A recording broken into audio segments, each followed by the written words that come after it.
Waalaikumsalam warahmatullahi wabarakatuh.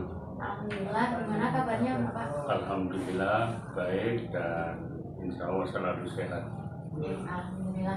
Begini Pak, pada hari ini maksud saya untuk meminta waktunya Bapak untuk wawancara, yaitu untuk menyelesaikan tugas saya terkait praktek pengambilan keputusan sebagai pemimpin.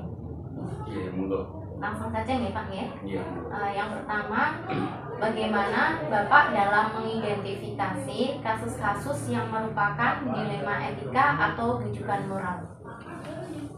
Dalam mengidentifikasi kasus dilema etika dan rujukan moral itu perlu kita ketahui kalau kasus yang merupakan dilema etika yaitu apabila pada kasus tersebut mengandung dua keputusan yang sama-sama benar. Sedangkan bila kasus itu ada unsur benar atau salah, maka saya kategorikan sebagai rujukan moral.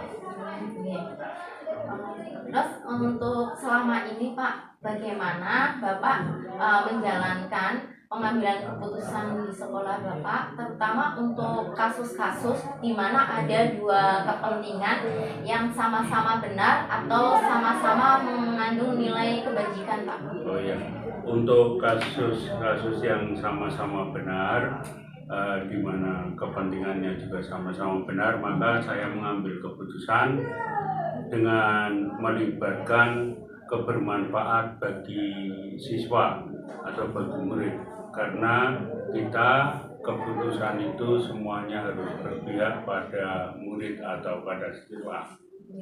Berarti mengutamakan kepentingan murid dulu nih Pak Iya, ya? betul.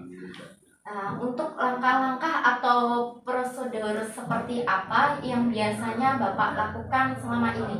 Ya, dalam mengambil keputusan biasanya langkah-langkah yang saya ambil diantaranya yang pertama itu memanggil pihak-pihak yang terlibat dalam kasus tersebut, misalnya wakil kepala sekolah, kemudian BP, kemudian wali kelas dan beberapa pihak yang lain yang sekiranya terlibat dalam kasus tersebut. Yang kedua, mengumpulkan fakta-fakta atau data-data yang mendukung dalam nanti pengambilan keputusan. Yang ketiga, menganalisis dampak positif dan negatif dari kasus-kasus tersebut atau dari keputusan kasus-kasus tersebut harus kita analisis dari dampak-dampak positif dan dampak-dampak negatif, serta musyawarah bersama untuk mengambil suatu keputusan dalam penanganan sebuah kasus. Saya kira itu.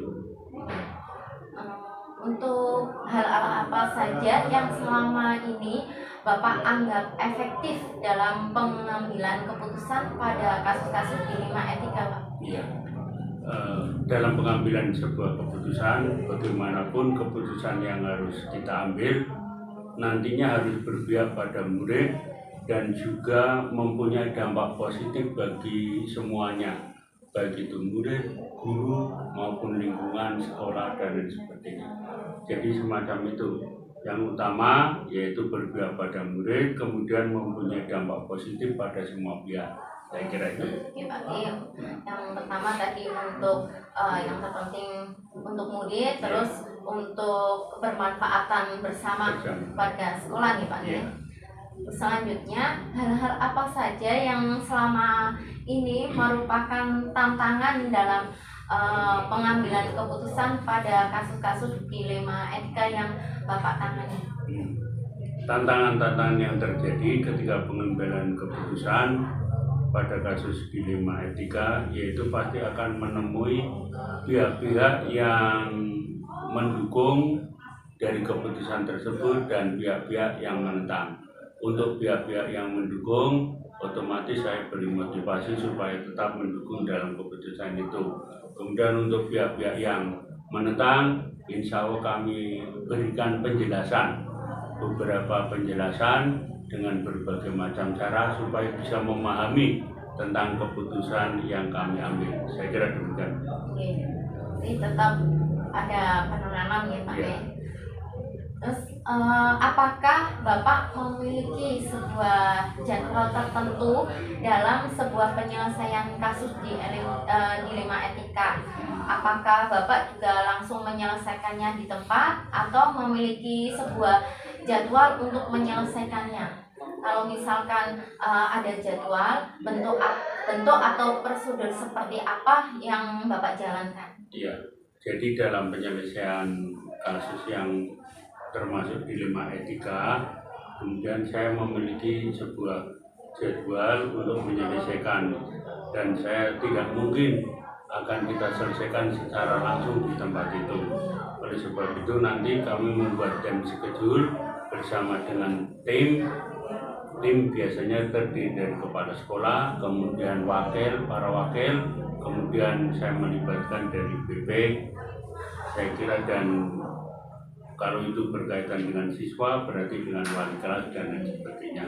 Kemudian dalam menyelesaikan kasus tersebut harus sesuai dengan prosedur agar keputusan yang kami ambil itu bisa diterima, bisa baik secara universal.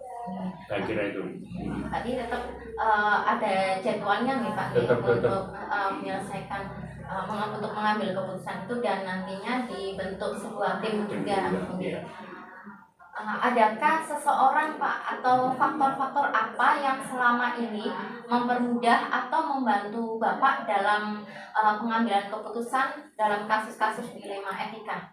Dalam suatu pengambilan keputusan biasanya saya tidak bertindak sendiri.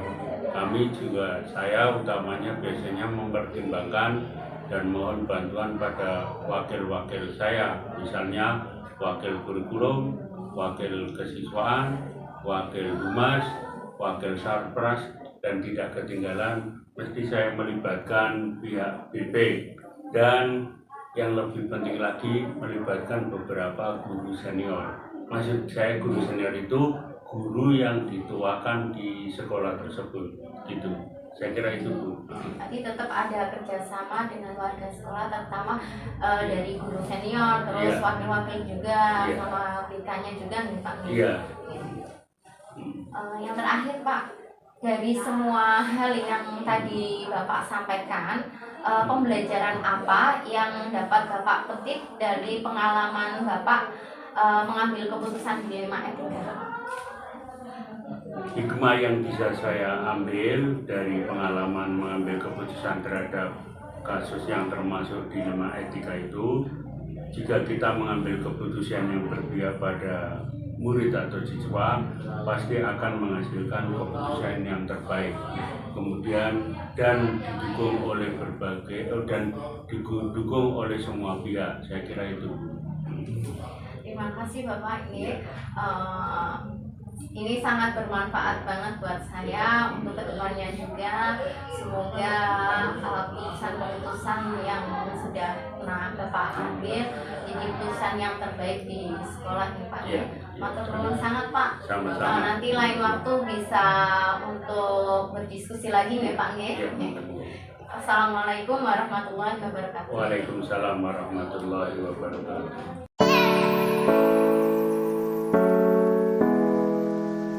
Assalamualaikum warahmatullahi wabarakatuh. Waalaikumsalam warahmatullahi wabarakatuh, Mbak Ida. Gimana kabarnya Pak? Alhamdulillah, tetap sehat, semangat walaupun kita puasa ya. Oke, alhamdulillah ya Pak. Maka maaf ini tidak disuguhi nanti. Ya. Begini Pak, dari maksud hari ini saya meminta waktunya Bapak untuk wawancara, yaitu saya ingin menyelesaikan tugas saya yang terkait praktik pengambilan keputusan sebagai pemimpin. Oh ya. Langsung saja nih Pak nih. Iya. Ini nanti ada beberapa pertanyaan, sekitar 8 pertanyaan yang nanti akan saya sampaikan ke Bapak. Ya. Langsung saja pertanyaan yang pertama, selama ini bagaimana Bapak dalam mengidentifikasi kasus-kasus yang merupakan dilema etika atau bujukan moral? Iya.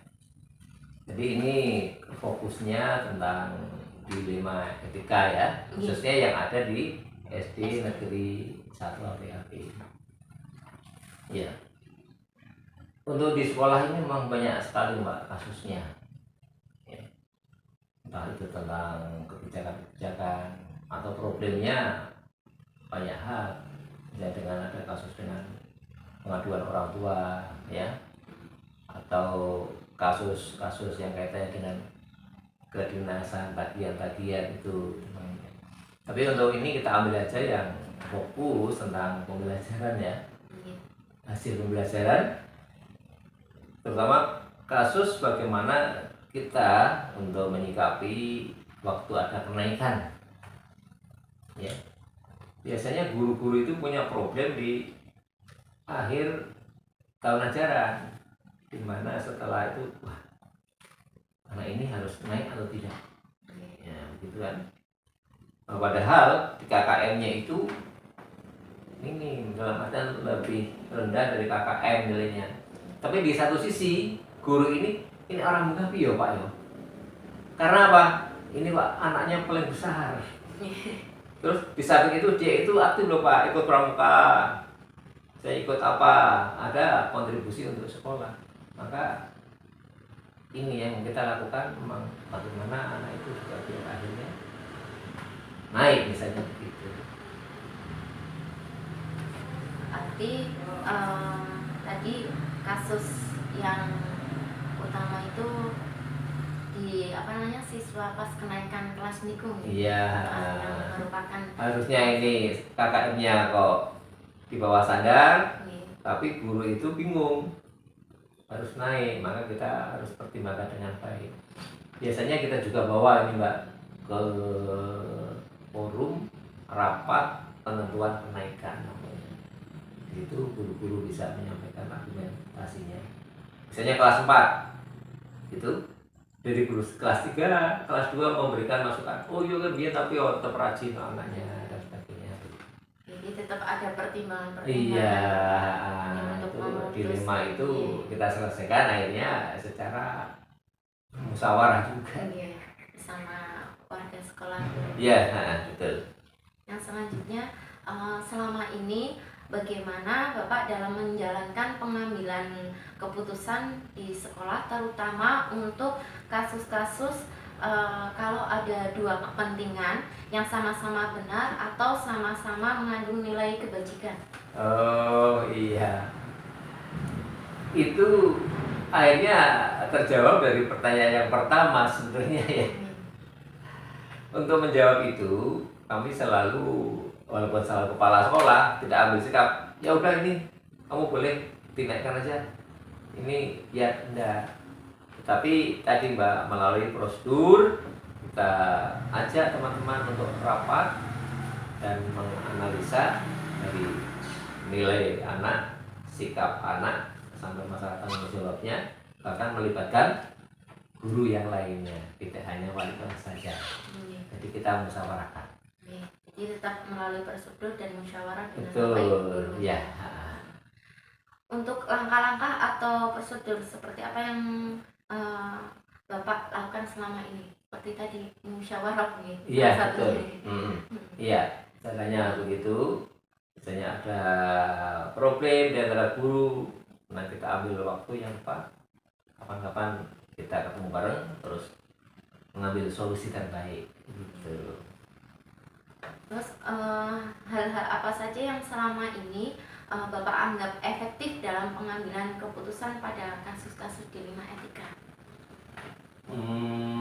Tadi masalah kasus dilema etika itu, ya, yang kita anggap efektif itu ya semacam ini. Walaupun saya selaku kepala sekolah kan memang istilahnya yo bagaimana jam terbang saya, pengalaman saya gitu kan. Sudah lama Mbak ya, 30 tahunan lah. Maka dari itu ya sedikit banyak kita sudah mempunyai semacam kira-kira apa nanti yang harus kita lakukan untuk mengambil sikap kebijakan itu. Tetapi saya tidak mau dikatakan arogan, tetap kami bawa, tetap sharing dengan teman-teman gitu.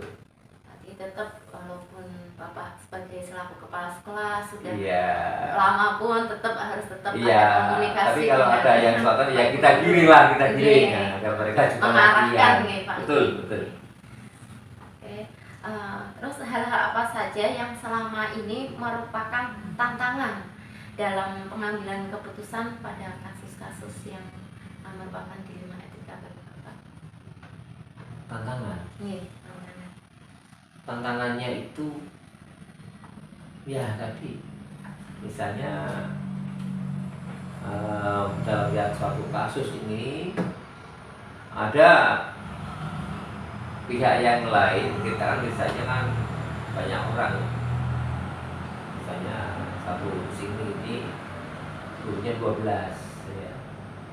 Tapi yang di satu sisi menurutnya wow banyak bocah beling kok misalnya, jadi semuanya kan tidak pro. Walaupun demikian akhirnya apa ya, kita sikapi, ambil suara yang terbanyak bagaimana, kesimpulannya begitu. Iya. Jadi tantangan di sini kalau ada beberapa yang Iya, berbeda maka pendapat, betul. jadi tetap mengambil yang terbaik atau yang paling banyak seperti itu. Betul, iya. Apakah Bapak memiliki sebuah jadwal tertentu dalam penyelesaian kasus dilema etika ini, dan apakah Bapak juga langsung menyelesaikannya di tempat atau memiliki jadwal-jadwal tertentu untuk menyelesaikannya, dan bentuk atau prosedurnya seperti apa yang nanti Bapak jalankan? Iya. Oke, jadwal ada. Karena apa? Karena paling tidak itu sebulan sekali kita mengadakan rapat sekolah, itu minimal. Ya, kadang-kadang bisa sebulan itu bisa 2 kali, bisa 3 kali, bisa 4 kali bahkan. Kalau dalam artian memang ada kepentingan yang sifatnya khusus. Jadi memang ada pada rapat kepala sekolah, rapat sekolah. Nah, pada saat rapat kepala sekolah itu, bila ada kasus-kasus tertentu biasanya kita selesaikan.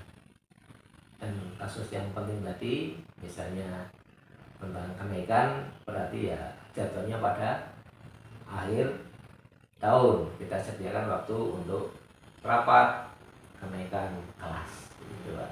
Ini tetap ada jadwal nih, Pak. Nanti disesuaikan dengan momen-momen pas penyelesaian permasalahan tersebut.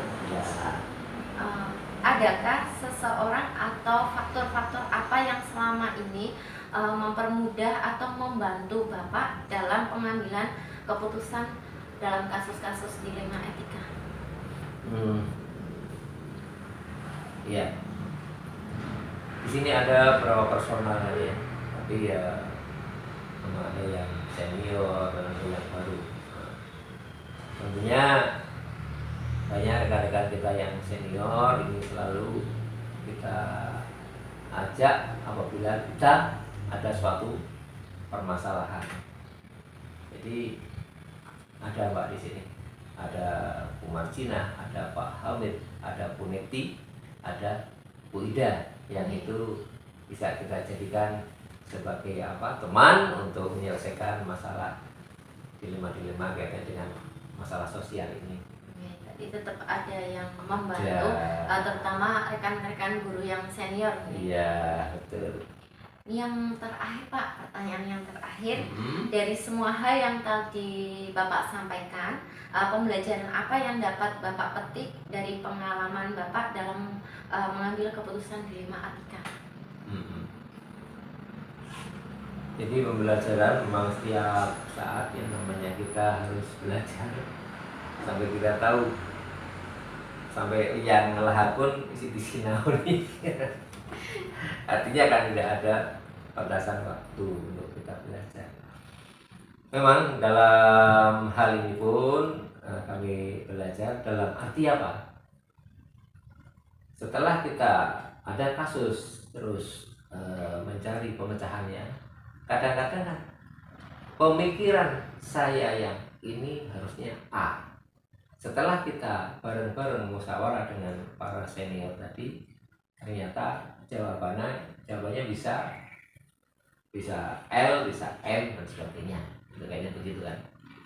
Ya.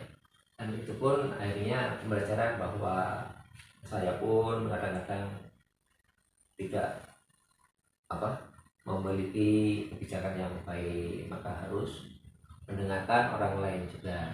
Di satu sisi berarti untuk yang lain yang kita ajak berhukum itu ada nilai plusnya bagaimana untuk mencari solusi yang terbaik kalau ada masalah. Kira-kira itu Pak.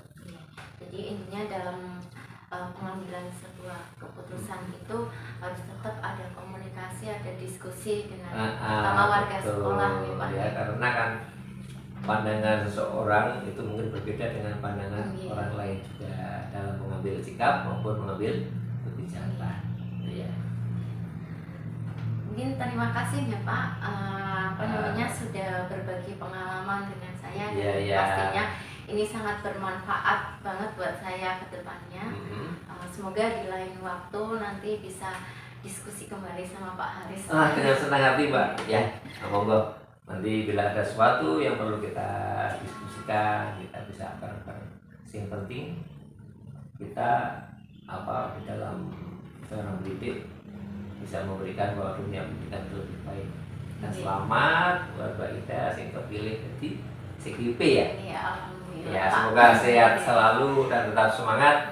Sehingga tambah maju semuanya. Amin, amin, amin. Ya. Yes, cukup dari wawancara hari ini. Assalamualaikum warahmatullahi wabarakatuh. Waalaikumsalam warahmatullahi wabarakatuh.